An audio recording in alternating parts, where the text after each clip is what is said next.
Grace is one of the simplest concepts in Scripture and one of the most profound. It's never deserved.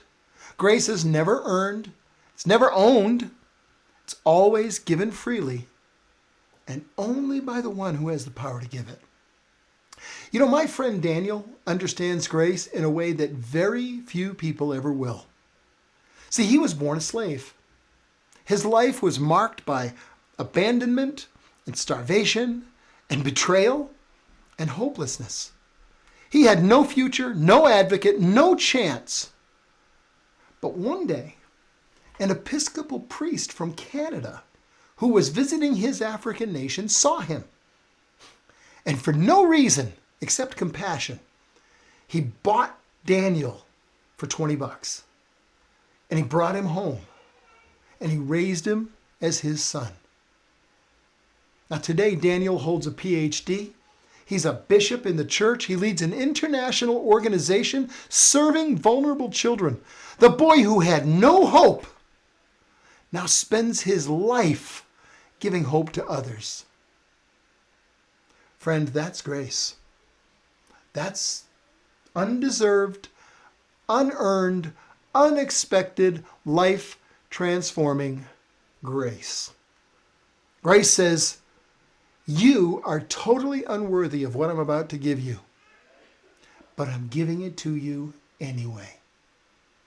Grace is never based on the capacity of the recipient. It's always based on the capacity of the giver. And that's exactly how God deals with us. I am utterly unworthy of God's grace. And so are you. Even our best efforts, even in those efforts, sin and failure cling to us. But God continues to pour out his mercy. Scripture says his steadfast love never ceases. His mercies are renewed every morning.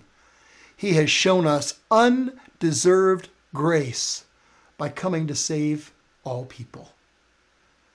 God's offer is simple. He says you are bound in slavery to sin. It will lead you to death. But I will pay your price. I will buy you. I'll redeem you. I'll adopt you.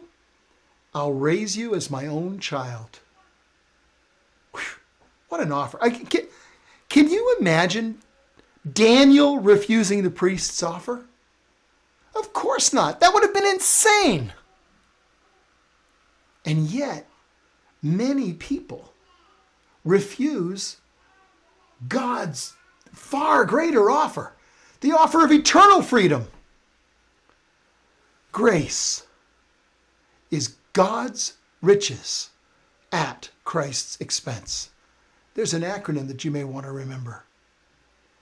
He paid the full price. He offers full redemption. He offers it. And all he asks is that you receive it. Once we've received it, that's the best part. We get to do what Daniel's done.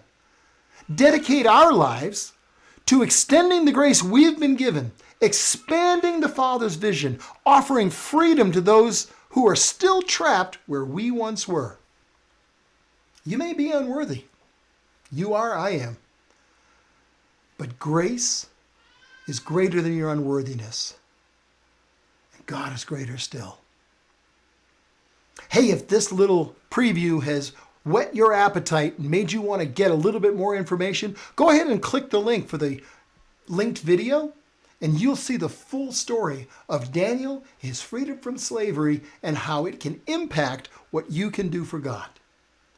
And then come on back tomorrow, and let's you and I get together for the first word.